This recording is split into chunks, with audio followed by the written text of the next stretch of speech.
po si Ed Francisco, ang National Chairman po ng Citizens Congress for Good Governance. Yung kalipunan po ng mamamayan para sa mabuting pamamahala. Hayaan po ninyong bigyan ko kayo dahil napakarami po nating kandidato ngayon. Ano po? Pinakamarami po ay ang party list.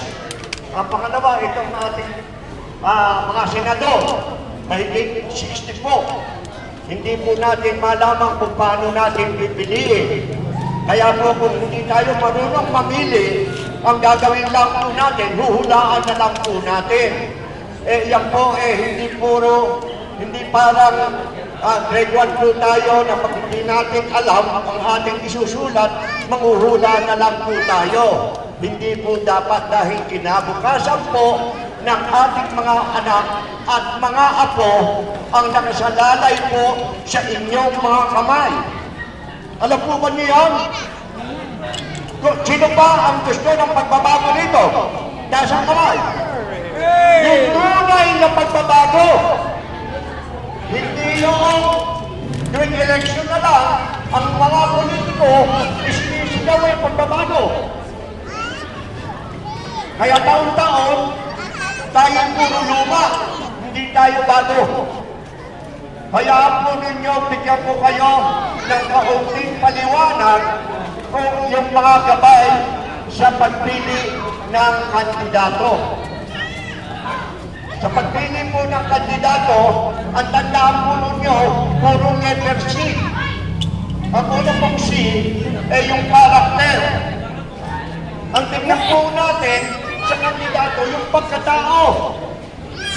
Ano po? Hindi po homo-boto, okay na ang pagkatao niya. Kung maganda, okay na ang pagkatao niya. Kung artista o popular, okay na ang pagkatao niya. Hindi po doon ang sukatan. Ang sukatan po sa pagkatao ay dapat una yung pagpapahalaga o values ng tao. Ang pangalawa ay yung attitude o yung saloobin. Baka nasa loob ang puno. Titignan po natin yun. Ang pangatlo ay yung behavior o yung pakikitungo sa kapwa-tao. Ano po? Meron dyan, nakakamayan kayo, tapos katalikod at maglalagay ng alcohol. Yung po, kailangan yung pagmasdan. Ano po? Meron dyan nakapiti, magtalikod, nakangiwi. Ano po? Okay, ang pang-apat, yung lifestyle. So, yung paraan niya ng pagbubuhay. Sinasabi niya, nagaling siya sa mahirap, pero ang suot naman niya, nagkikintabang mga ginto.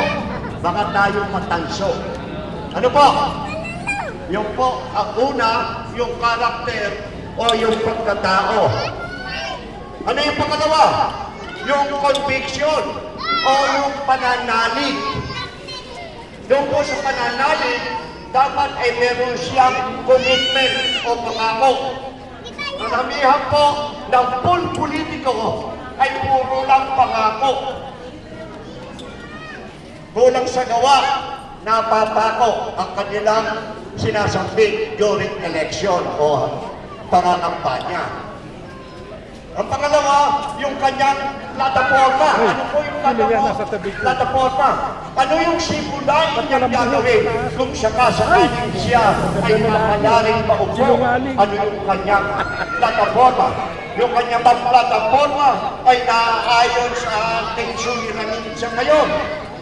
Alam po ba niyo kung ano ang ating suliranin sa ngayon? Unang-una, napakamahal na bilihin. Ano ba? Hindi po ba? Kung mamahal ang bilihin, bababa ang sweldo, marami ang nagugutom. Ano po ang dahilan?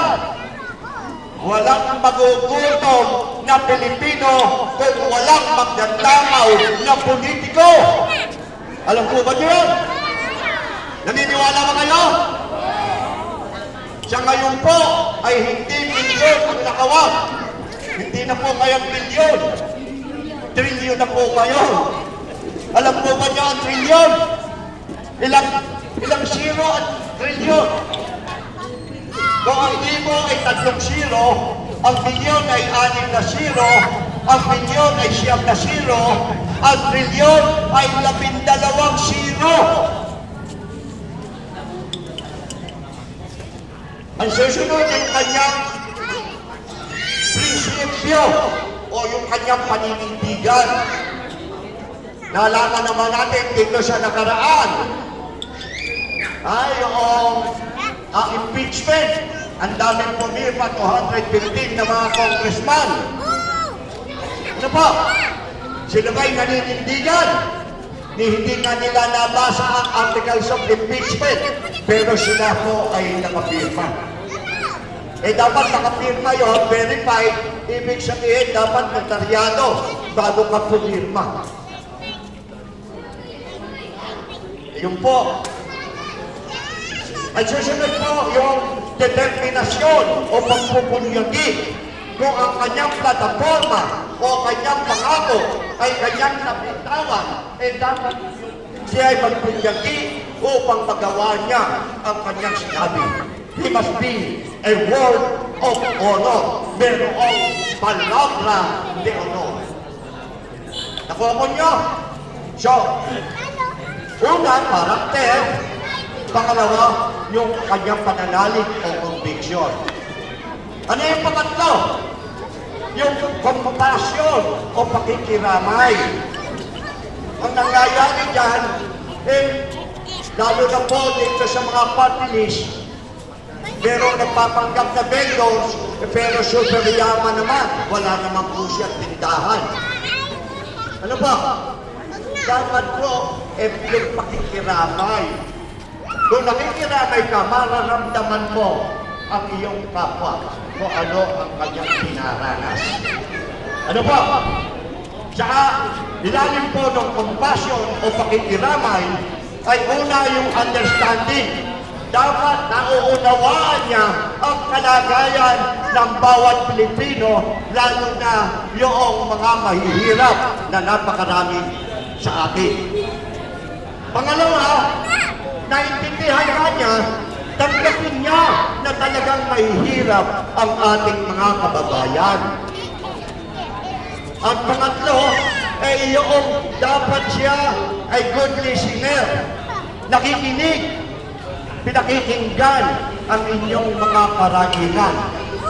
Sa ngayon, ang mga Pilipino sumisigaw na ng karaingan, pero bulag pa at nagbibigay-bigihan ang administrasyon. At ang pang-apat, dapat po ay magaling magpasya. Napakinggan kayo, tinanggap kayo, dapat siya ay magpasya o magdesisyon. Ang susunod ay yung komunikasyon o pagbibigay kaalaman na katulad ng ginagawa natin na ganito.